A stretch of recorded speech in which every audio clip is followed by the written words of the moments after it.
ये झरना जहाज बनाया सिंह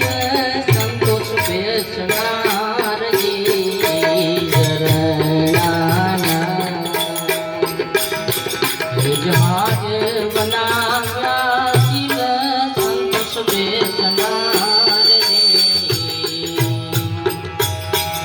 ये प्रेम